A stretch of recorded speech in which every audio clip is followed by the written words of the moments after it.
it's Felicia here, and I am working on the April pincushions. So yesterday I finished the first version of the April pincushion, and this month we're changing up the format a little bit. We are changing from having the square pincushions, the kind of cube-shaped ones that you've been having, to making a round one that's kind of shaped like a drum. So for this first pincushion that I made, I used Civil War reproduction style fabrics. I don't know what these are. These are little scraps that I've had in my stash for a long time. But the background fabrics are the shirting fabrics from Joe Morton, I believe. And as usual for these pincushions, the fabric requirements are really small. You know, a couple of inches square will be enough for each shape. I used 8 different fabrics. I used the same fabrics all the way around on the tongues. I just changed them, not the order, but sort of skewed the starting color on the wheel here so that I wouldn't get blue on blue and so forth. So so there's 8 different fabrics in the flowers, and then I used black for the little center button and also black on the bottom. I forgot to turn off or cut off this little thread here, I see. So what we're going to do today is that I thought after I made this that it would be cute if it was actually shorter too. Like, I like this tall one, but I thought, oh my gosh, wouldn't that be adorable if it was, say, an inch shorter, and so these lips were a little bit closer together, and you would in a sense get a much smaller pincushion, because the volume goes down substantially when you start doing that. So today we're gonna change out the fabric a little bit and use a different fabric combinations, different fabric style, and we're gonna make the same pincushion. We're just gonna shorten that side panel down to 2 inches instead of 3 inches. So a little bit of supplies here. Here are the full-size diagrams that I'm going to use. And when I'm cutting, this is still my working draft, by the way, but when I'm cutting the side panel, I don't use a rotary cutter and a ruler to go by to cut that long rectangle, because I need the exact circumference of the circle. The circle is, the diameter is 3 inches and the circumference ended up being 9 point something, I believe. And so instead what I will do is I'll actually trace this with a ruler onto the background to make sure I get this exact size. So also when you print your directions, make sure you're printing to 100% so that you get the exact size of the templates that you need. There's a few different ways that you could make this. You could use traditional English paper piecing with paper in here and then take those out afterwards. You can also cut out the shapes with a seam allowance and hand piece them with no paper templates. Their options are endless. Here you could do traditional needle turn applique, you could do freezer paper if you want to. I'm going to do what I kind of tend to default to, which is to use these iron-on applique sheets from C&T Publishing.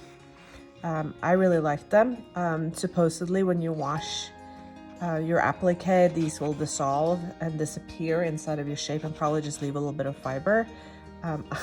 I've never washed any of my applique projects, so I have no idea how that works, and I probably won't wash this pincushion either. But this is the method I'm going to do, because then I can just leave these inside of the Dresden plate instead of having papers to pop out.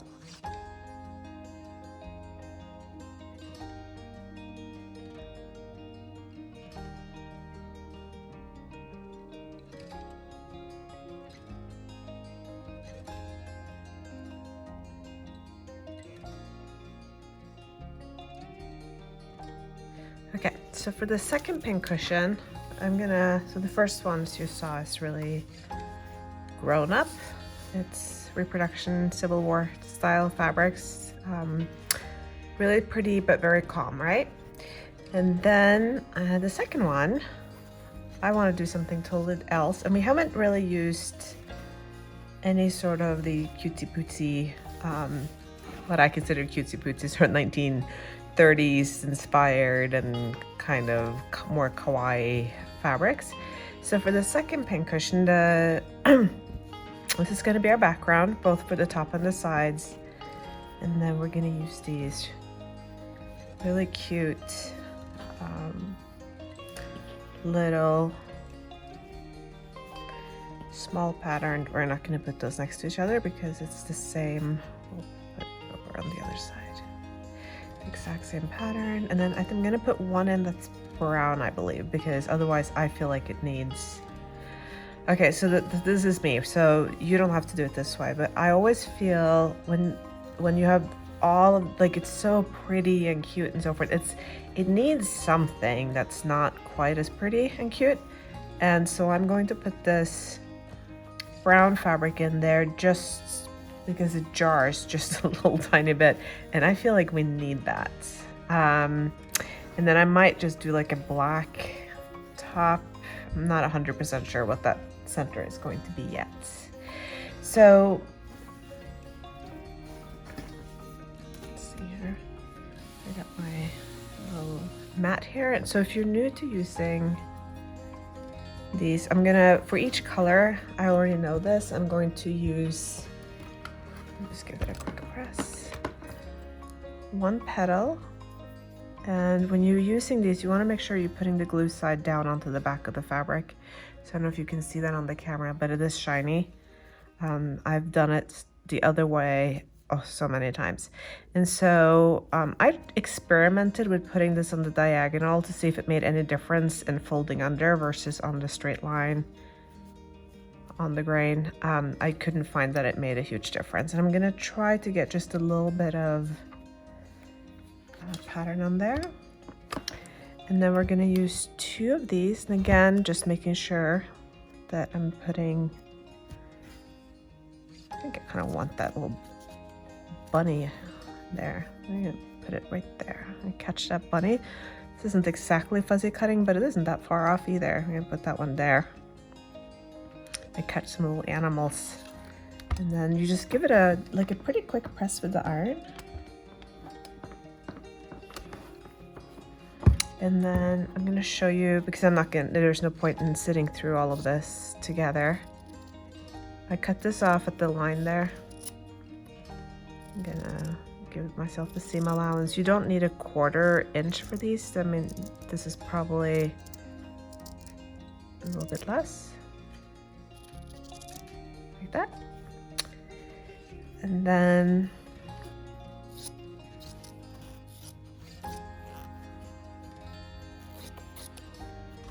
for these shapes here, you want a good 1/4 inch because that's going to be an edge that you catch into your seam when you sew the side panel onto the round top and bottom. And then I just go around.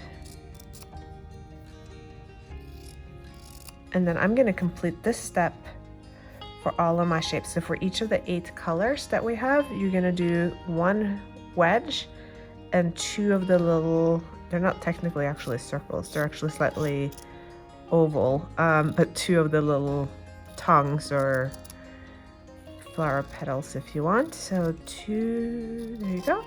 So for each fabric, you will get 3 little pieces. Okay, so I am putting together my little wedges here. And the way that I do it is start with a curve. I like to use my fingers for this. I just find it to be faster. But the other way you can do this is to use, see how you get like this perfect little shape here? The other way to do this is to use these applique turning tools. These are from Applique. I also see people do something very similar with manicure sticks, the little bamboo sticks that you can get in beauty stores. I've never actually tried those, but these are from Applique, which is a Spanish company, and they're quite nice to work with because you have this 2-prong holding tool, and then you have this really nice flat edge here that gives you probably a lot of contact pressure at the end. And so if you feel like it's too small to control it with your hands, these Applique tools are perfect. And I've seen these, I don't know if you can see it here. Applique. So Applique, Applique. I've seen these on Amazon before. And so they're weirdly expensive for 2 metal sticks, but they are really awesome to use. So, so I really enjoy these. So you can do that for all of your wedges. And then for your little Archie tools here. Sorry if you're hearing something in the background. I think 2 of my cats decided to have an argument. I'm gonna go back to my fingers. You're gonna leave the straight edge, because the straight edge of these little shapes, you're not going to turn that under. You're just going to leave it like that, because that edge is going to get trapped under. So you're going to applique them on here, and then it's basically going to get trapped when you sew your side panel to your top panel on the pincushion. So you can do that for all of your shapes.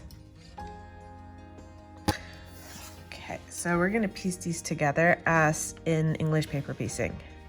So I have a thread here. I'm actually using YLI silk thread, but you don't have to. You can use any thin, strong cotton thread as well. So I wouldn't recommend that you use the polyester or anything like that, but I have a knot on the end. But for some, I always like to start just a little bit. Oh, there was a cat there. In from the end. And then you can see there's not a whole lot of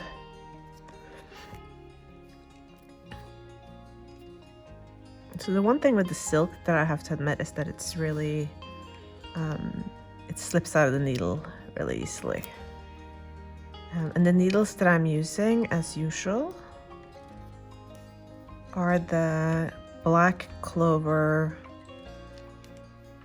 Clover's black gold applique needles. You want to make sure it's the applique needles, because they have quilting needles too that are really, really short. And if you don't think that the needle matters, it can really be quite important, I think. So these are, there's little micro serrations on the shaft, so they glide through the fabric easier than other needles. And I also find that, so they wear my hands out less over time. So now I'm down here and take a stitch back up. And you can see I'm barely,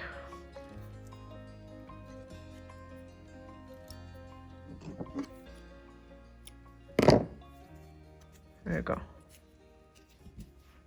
So I'm taking really tiny bites and you can't really see the stitches. Okay, my little flower petals are done. We're not going to worry about I am not going to worry about the covering my kurumi button for the circle yet, because I actually want to sew it down and see what it's going to look like before I make choices about the fabric that I'm going to use in the center there. So okay, so I'm using my light panel here, and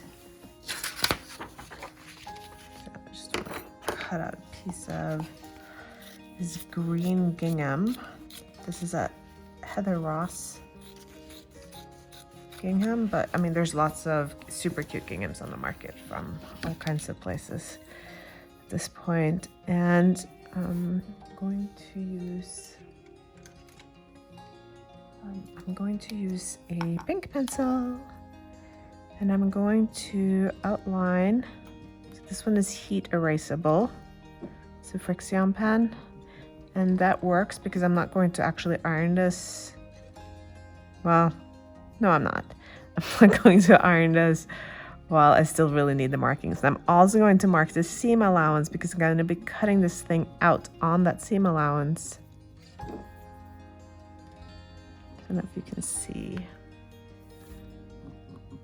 through. And if you don't have a light box like this, like it's a little wafer thin LED light panel, they're super handy for all kinds of tracing scenarios. I really like it. Okay, so I'm gonna, there it is. I'm gonna put that away. Like that. And move it out of my way. And then what I'm going to do, I got this cute little, and this is going to go in the middle here. And I just eyeball it that it's centered. I don't measure it against anything. Like I could, I guess, put it on top of the actual template and fuss around, but I mean, it's a circle, it doesn't really matter. And so as long as it's somewhat centered, which that looks fine to me, I'm actually gonna put some glue on the back instead of pin basting it. That's how I'm rolling today. Just gonna literally glue it. If that bothers you, then you can pin. That's, either way will work. And again, we're not making a functional quilt that's gonna, I mean, I am going to sew it down, it's just for the basting, so it stays roughly where it's supposed to be. Does that look centered? I'm gonna use the same silk thread again, and I'm going with white. The silk thread, one of the things that I love about silk for applique is that the silk thread tends to really bury itself and hide itself in the cotton fabric, and the sheen of the silk, this may seem really nitpicky and detailed, but it really picks up the sheen of the fabric that surrounds it, and so it's just better at camouflaging itself than a lot of the other colors are. So I'm just using my normal. These are fairly stiff right now. Like if you try this product and you bend it and you can kind of soften it up. I don't really care. I think maybe for the top of the pincushion, I kind of like that it's a little bit stiff. But either way, so if you choose to use this the wash away applique sheets, just know that it will feel a little bit different if you're used to doing other styles of applique where you don't have anything left behind in your piece inside of your applique. And so I'm just using my little applique stitch, and you can see you cannot see, can you see that? You cannot really see the stitches at all. And I'm not being particularly fuzzy at this point. If I wasn't filming, to be honest with you, I would be sitting under my magnifying lamp. So if I'm gonna be really honest, I can't really see anything right now. I'm just guessing. I feel like I'm getting old.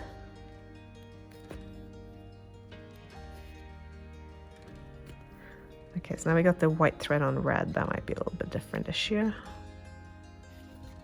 I know people who would probably change thread color for that. That's not me. At least not for this project.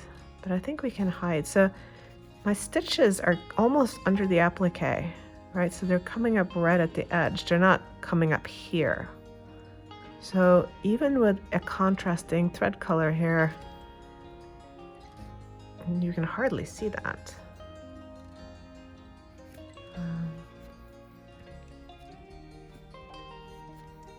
So I'm just gonna go all the way around and applique this little Dresden plate in place. Okay, so I got my little cherry fabric here. I think that will look really, really nice. So now we're gonna put the Kurumi button on here. I'm gonna first cover it. I'm gonna cut myself a little snippet off of this.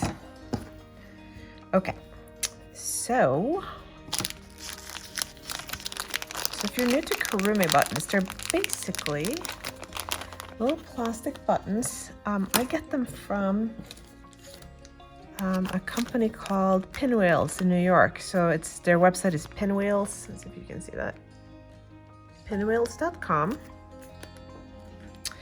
And they come in several sizes. Some of them are really tiny, and I think the biggest one is like 2 inches or something. And they're really cool because you can cover them with fabric. And now you get like a raised, instead of having a flat circle, we basically get like a little flower center. And I'm thinking I'm going to try to capture a cherry in the middle of this. So I'm going to put it right there. I'm going to trace around it. Okay, so all I did is I just put it right where I want the pattern to be, trace around it. And then I'm gonna cut, like, I would say maybe this is like a 1/3 or like a generous 1/4 of an inch on the outside, all the way around, like that. And then I'm gonna make a little basting circle, and I'm gonna use red thread right now in the hope that you will be able to see what I'm doing. Oh my gosh, there's my needle.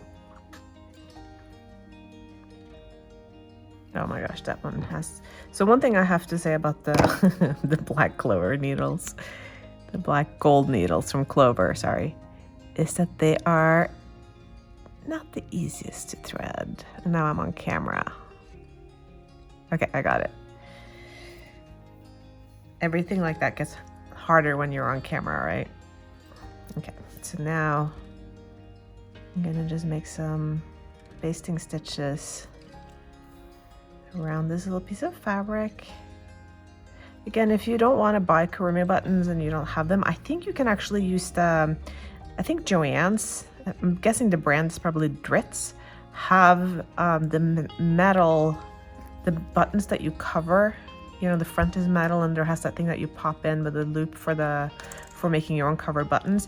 You could probably use the front only of those to make these covered applique centers. But one thing that's nice about the plastic is that it's not super hard. Like metal is really hard, right? So the plastic has a little give, and you can actually push a needle through it if you really need to. But you could get these from Pinwheels, or if you want to have a flat circle in the center, you could totally do that as well. You don't have to use it. But I just think that, look how like it's a little bit raised, that center. I think it just adds a little bit more interest. Okay, so I'm gonna pop this thing in with the concave side down onto the wrong side of the fabric. I'm gonna pull my basting thread tight.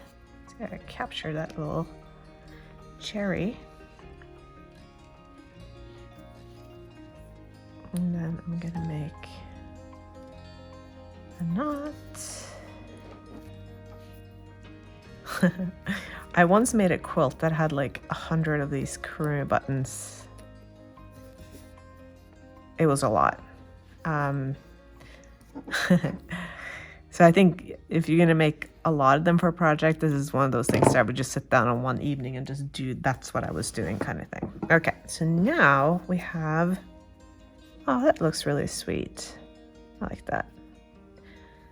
So I'm gonna go back to my white silk thread again.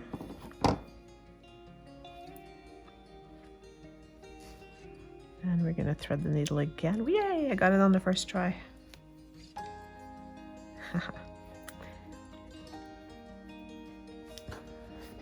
And now I'm going to applique this thing in place and make sure it's somewhat centered.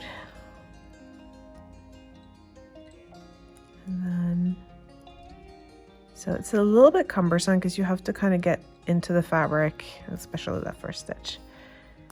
Oops, I didn't have a good enough knot. Make it a little bit bigger. Nobody's gonna see the back side of my work anyways, right? There we go. Now we're gonna see if we can get that needle up the first time. It's kind of hard. I'm actually sewing through the plastic right now. Oh well, there we go. And then you don't need itty bitty little stitches here. This is going to hold its shape. You really just want it attached to your top so it doesn't, you know, so it stays. I'm about to lose my needle here. And then I'm just going to applique it in place. So it's a little bit cumbersome because the plastic is hard, right? So you can see I'm kind of bending back the applique and coming in really sideways in order to get it around there. Okay, making sure it's where I need it to be. And then we're just going to applique that in place.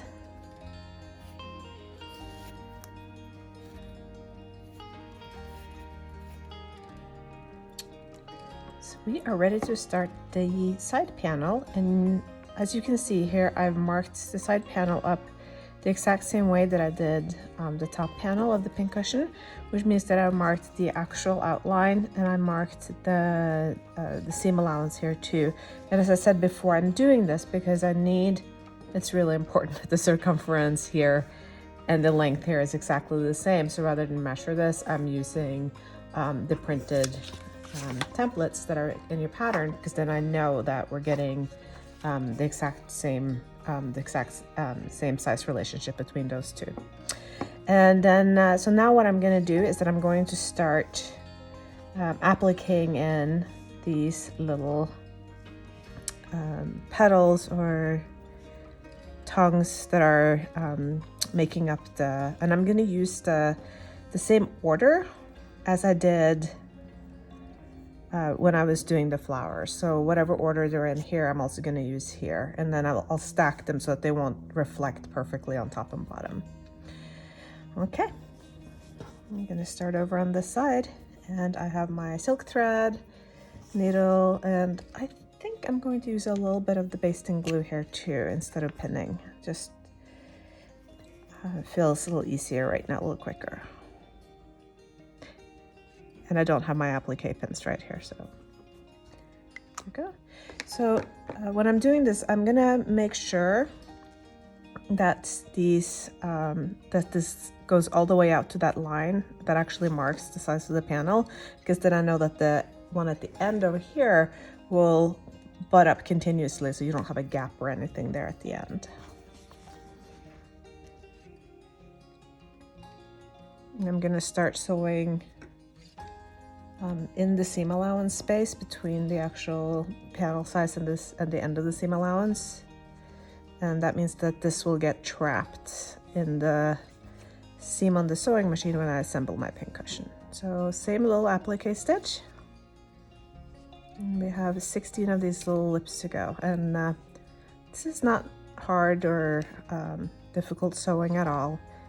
It does help to have all the outlines of the little tongues marked on your background fabric here for the panel, because it means that they're going to be all fitting right where they're supposed to, because you need to fill the space completely and actually fit everything in as well at the same time.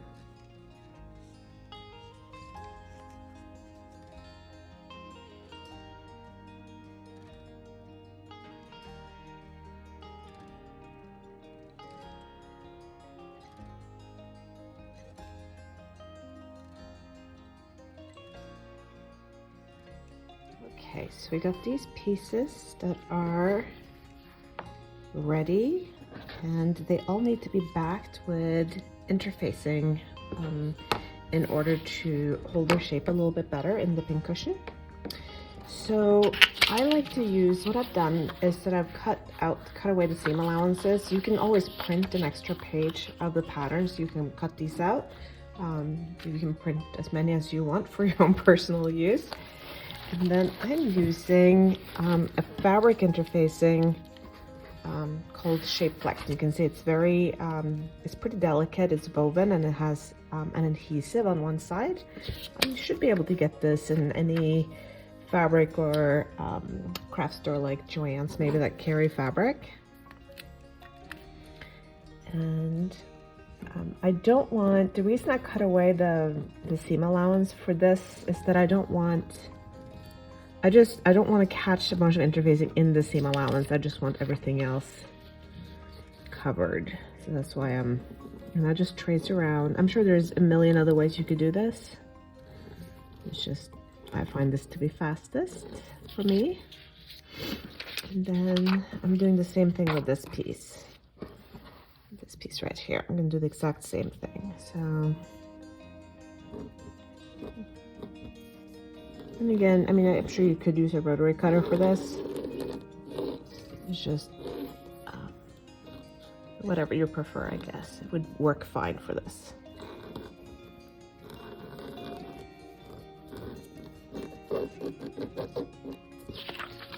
Okay, and then I'm just gonna cut these out with my scissors.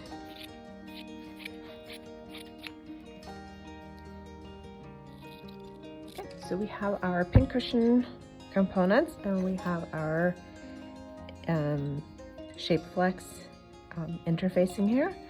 And I'm going to press this to the back of my fabric, and this should now give me about a 1/4 inch seam allowance all the way around. As you can see here, that's exactly what I was aiming for.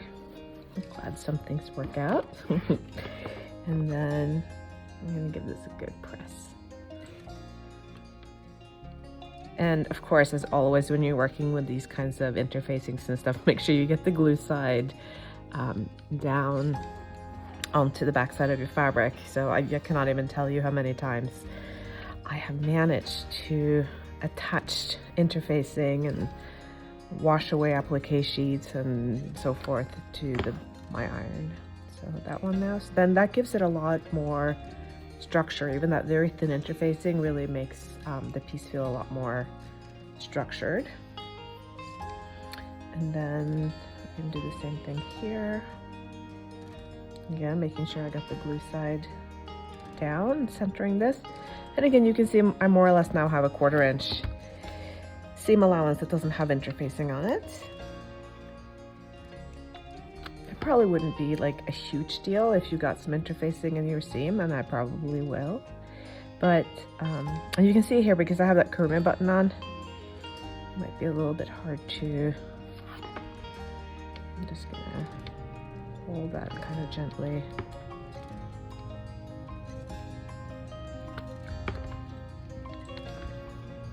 So I find that interfacing is one of those steps that people like to skip, like it's not going to show up. But I feel like interfacing really makes a difference in the final product, and especially when we're dealing with these thin cottons, it really adds. So this is actually really substantial now. It adds a lot more structure to your final finished pincushion. So don't skip this step unless you absolutely have to, or you're using sturdier and heavier fabrics. Now we're getting to the part where we're going to go over to the sewing machine and assemble our pincushion. And to me, this is when things get scary. Okay, I'll see you over there. No. The first thing we're going to do is we're gonna sew the side panel together so that it forms kind of the sides of a barrel for our little pincushion. And you can see I have a 1/4 inch foot in my sewing machine, on my sewing machine, I should say. And okay. I'm gonna fasten on the top and the bottom because these seams will get a little bit of stress from being turned inside out. So I do a little reverse back and forth.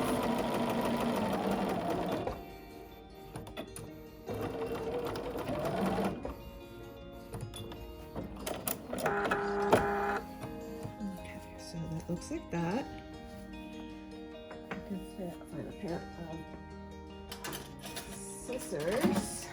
I'll cut the threads off. Okay, so I'm gonna just finger press this. And just to turn it inside out so you can see what we've got. So now we have what's gonna become the sides of our pincushion. Okay, and now we're gonna sew this to the top. I always sew the top first because it is much easier to see if you make a mistake or if you need adjustments. And if you are going to need to make any adjustments, the top is where everything is going to show up the most, obviously, more than the bottom. So that's where I'm going to be most particular. And I'm going to start, so I'm holding this is basically going to be down on the sewing machine, and then I'm going to put a few pins in to get this started on top. I'm going to just stick a pin right here, and I'm just going to work my way around, and I'm pinning pretty frequently as I'm kind of forcing this side drum, if you want, side of the little pincushion drum around and following actually I kind of want my pins in this way. I don't know what I was thinking. And there's no rhyme and reason to where I'm starting. Probably starting at the seam wasn't the brightest idea I've ever had. So I'm just putting those in like that.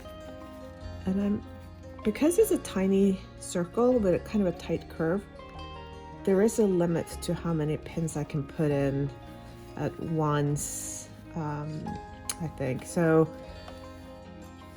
if this was a big thing, like a big cushion, for example, with a circle at a much bigger diameter, this curve would be a lot more gentle to sew around. But since it is as tight as 3 inches, I can't really it gets hard to pin more than a few pins at a time. So I'm just gonna start with this little section here, about 2 inches worth of circumference. And I'm gonna put this down, making sure this is flat on the bottom, and then this can be crunched around as need be. I'm gonna shorten the stitch on my sewing machine down just a little bit. I'm right at like 2 probably. Partly because these seams are going to get a little bit of stress right here. And it's such a small piece, I just like them a little bit smaller. And then I'm just gonna start sewing, and I'm gonna go nice and slow. And what's really important, just like any curve in sewing, is that you stop and adjust your direction often.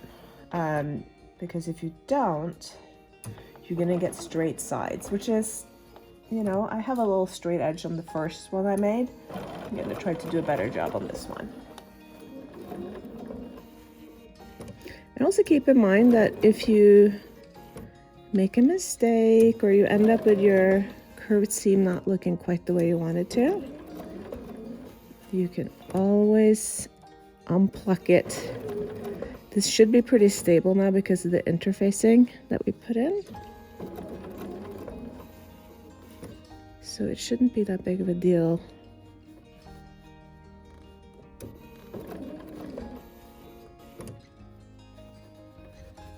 If we have to take out a seam or make an adjustment to a seam, I should say. Let's see if we can get that.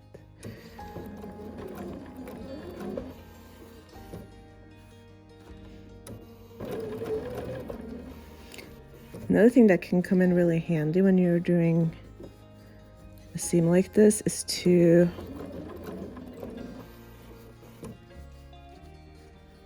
have like I have this little multi-tool thing from Alex Anderson that can come in handy too, in helping you hold things where they're supposed to be. And you could still pin. I just find that I don't actually get necessarily any better results with that. So I think the whole pinning thing is kind of up to everybody's individual sewing style. Like, I think everybody's just a little bit different. Okay, so once I've sewn the top of the pincushion on, I go around the edges and make sure everything looks great. I have found that because I'm using that pretty stiff leave-in applique sheet on the inside of my applique. What's that? Like a little tiny, I think we're gonna just let that go.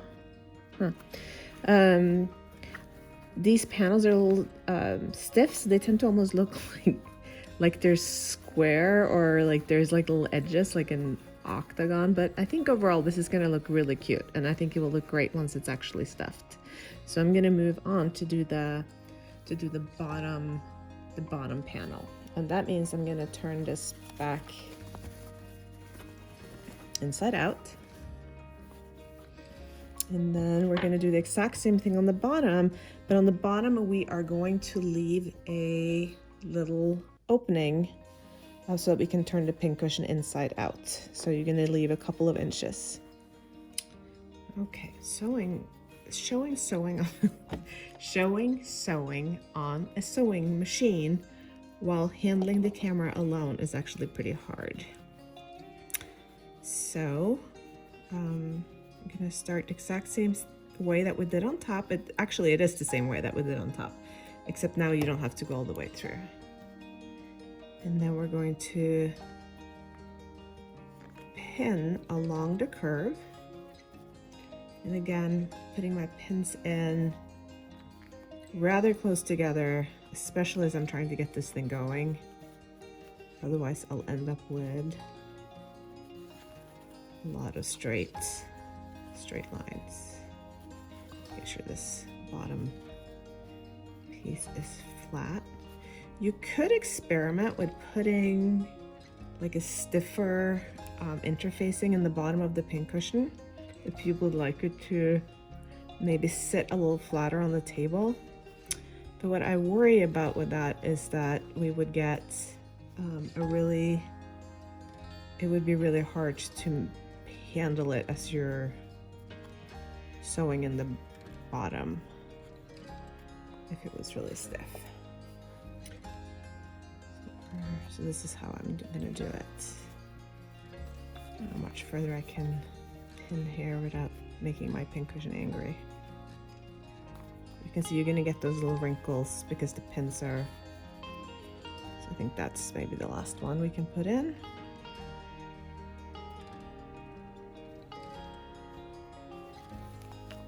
Like that.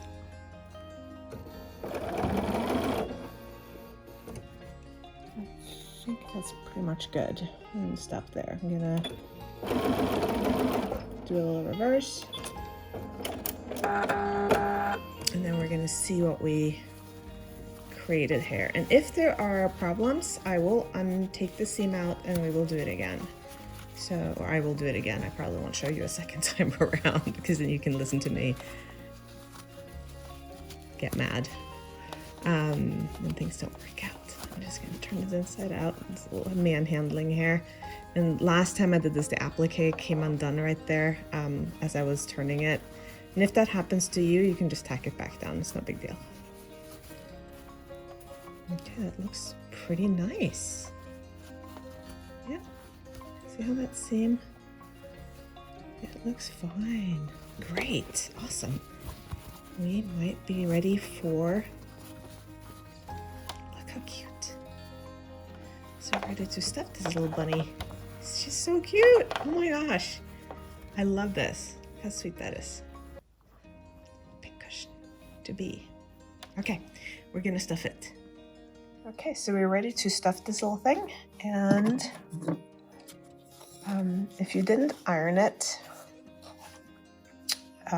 really well, or iron the panels really well before you started, it's kind of too late now. So if you have any strong folding creases or anything in your fabric, you need to get those out before we're at this stage, because it's really hard to press a pincushion this shape.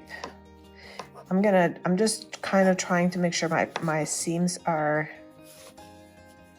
open, or all the way out, so you don't have any, so it's as round and tidy as it can be before I stuff it. And isn't this cute, by the way? I can't wait to see how this looks when it's done. And I'm using polyester. This is the brand I'm using. It's called Mountain Mist. I'm pretty sure I probably got this at Joann's, but I'm not sure. And this is Fiber Loft. I like this because it's very soft, and it will allow me to pack it pretty tightly. So it would be probably good for stuffing dolls and that kind of stuff too. So some of these polyester lofts or fiber fills or whatever they're called are more fluffy, and they won't really pack densely. You can see how much actually fits in there, right? I think that's pretty good. It's a sweet little thing, huh? I don't think I'm gonna stuff it anymore. I think this is good. I'm gonna sew this shut.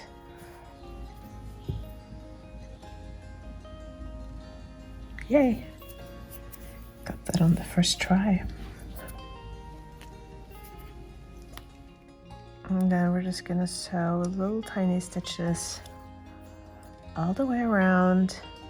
I've also seen people sometimes finish their pincushions with like large, almost demonstratively large stitches, like they like that look, and even decorate that closing part with some cross stitches or something like that afterwards, which is kind of cute. It's not really the look I'm going for in this pincushion, but just think about that when you make yours, that you may have a slightly different style than I do, and so don't be afraid of making it. I don't know why this feels so backwards.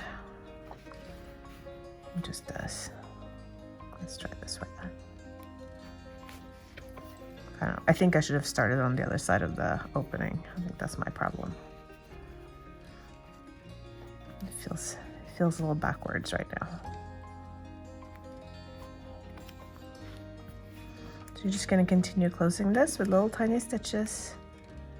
You can see I'm not pinning or forcing it, and it somehow seems to just kind of create, it folds together on its own, kind of tucking in the seam allowances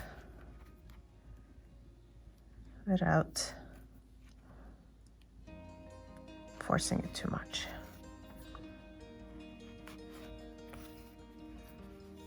Here are both pincushions totally done. You can see how different they look with different fabric. So this one is much more sedate and grown up and so forth, and this one is just super happy. I really like how this one turned out. I don't know if I have a favorite. Kind of depends on your style, right? Everybody has their own kind of fabric style. I like both of these. Anyways, so for this one, for the pins, I have a bunch of pins. I found this shop on Etsy called Nadelwerk. I don't know how I'm pretty sure it just means needlework or needle factory or something like that. Pin factory. Nadel must be needle. So I'm just gonna I'll put a link to that shop below. Oh, so this is pretty with these are jade beads. I'm pretty sure jade tops on this one. That's really pretty. And then maybe a yellow, or I don't think yellow. I think this one, the orangey, yeah, that kind of goes with the colors, and a light blue. And this is what I mean about these pincushions not being used. And you can see here where I chose to leave the applique sheets in. It's a little bit harder to get through the pincushion. So anyways, so here are both of them, and I can't wait to see what you make. I would love it if you would like this video and subscribe to my channel. And if you make one of your own, please hashtag Year of Pincushions and share it on Instagram. We would love to see what you do. Happy sewing today.